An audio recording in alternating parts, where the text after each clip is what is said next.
triché l'effet de surprise. Donc je passe l'aimant, mais est-ce que vous croyez que ça va marcher? C'est quand même assez fou quand même. Bah, ce sera pas comme celui là. Non, je ne vous le ferai pas remarquer si ça marche pas. Donc là, je mets l'aimant dans la bobine et ça ne marche pas. En fait, ça ne marche pas. Pourquoi? Il n'y a pas d'énergie en fait là. Il n'y a pas d'énergie cinétique. En fait, il y a une énergie potentielle. Là, il y a un truc qui est étrange. Hein. Il y a une énergie potentielle, mais en fait, elle ne sert à rien toute seule comme ça. Elle ne peut pas se transmettre en tout cas, en termes d'énergie électrique. Par contre, vous voyez tous l'ampoule là? Il voit l'ampoule lui? Il voit l'ampoule. Vous êtes prêts? Donc là, je vais la faire bouger. Hop, vous voyez? Ça vous épate, quoi? Alors, il y a plusieurs choses qu'on peut remarquer, si vous êtes très fort. Donc en gros, qu'est-ce qui se passe? On a l'énergie cinétique ou potentielle qui se transmet dans une énergie électrique, mais est-ce que ça marche à tous les coups? Elle s'allume que, c'est pas mal, elle s'allume que quand l'aimant remonte. Tout le monde le voit ça? Est-ce que vous pouvez imaginer pourquoi?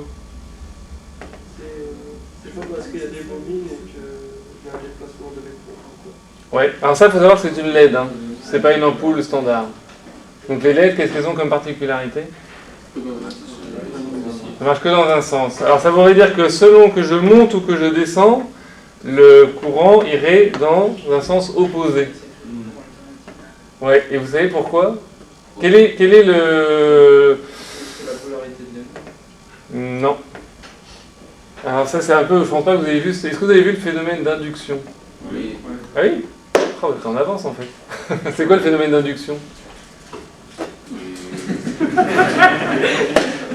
Vous avez vu alors vous savez pas ce que c'est. Ah, au premier semestre, vous l'avez vu en LE 101? C'est ça? En quoi? Ah, d'accord, ok. Bon, bah donc qu'est-ce qui se passe? L'induction, c'est quoi? C'est la création d'un courant à partir, en gros, d'un mouvement cinétique en général, dans la plupart des cas.